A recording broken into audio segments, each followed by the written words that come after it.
So honestly, I just wanna talk about that ending. So after this whole thing is solved, and we get a little explanation about pretty much what this station is like. Oh, it's we pretty much get explained what the train is used for. Pretty much it's a train where you put foreign things that don't belong in this world, like the curiosities, and the train is used to get rid of them pretty much. And that's what we saw in this episode happen.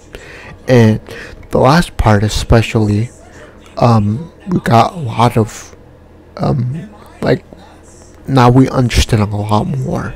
Pretty much now we understand like the backstory, or we're getting bits and pieces of the backstory of the main story that's happening. So those pieces are that one, we find out that our main character is the sham of a monster.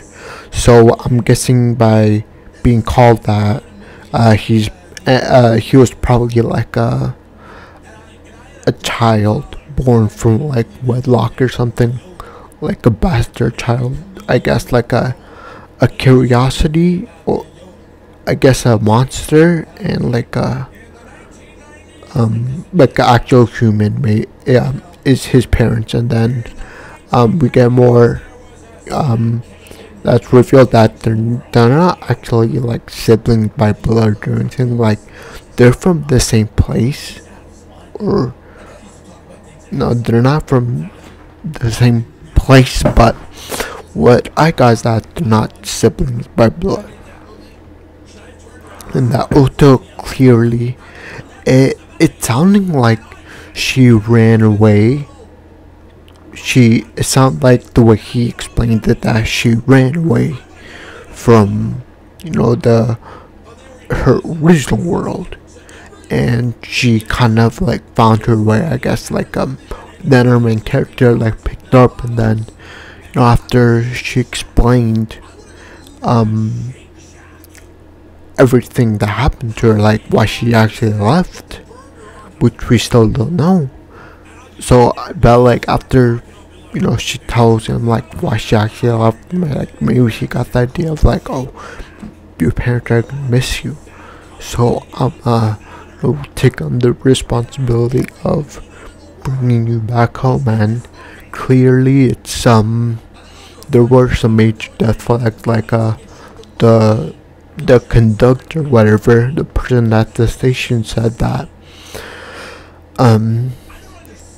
you're working yourself to the bone. And she says, when was the last time you slept or even ate? And and then she finally says, if you continue down this path,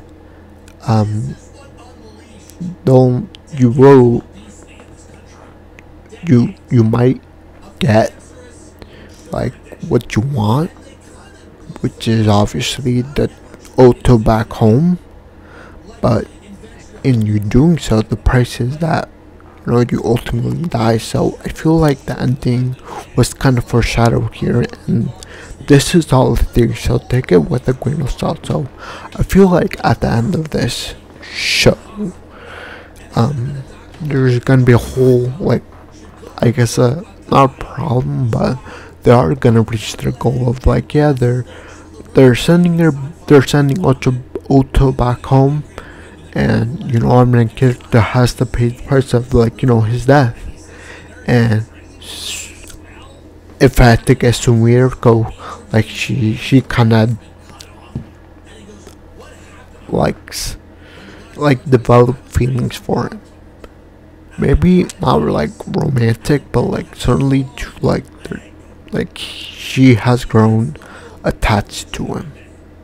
And then I'm guessing like in a way to honor him, she would like write stories about their adventures, like him like saving her from curiosities and the whole adventure. So I do think this might be like foreshadowing ending, or it might be like this. It might be like at the end, like this whole like story is being narrated by Otto in the future, after the events of, sending Otto home, and then, after our main male character died. So she's probably, like, at this point, she's probably old. She's writing novels like she always used to, she wanted. And if I had to guess, in order to honor our main character even more, maybe showing how she has, like, a shrine.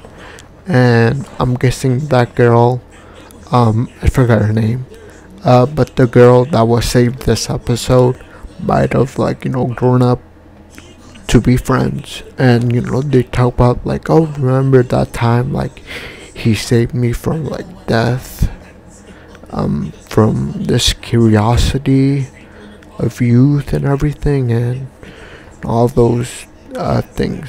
But obviously we're gonna have to wait until we actually see the ending. But yeah, overall, I really enjoyed this episode. Yeah, I just really enjoyed this episode, and I hope you guys felt the same way.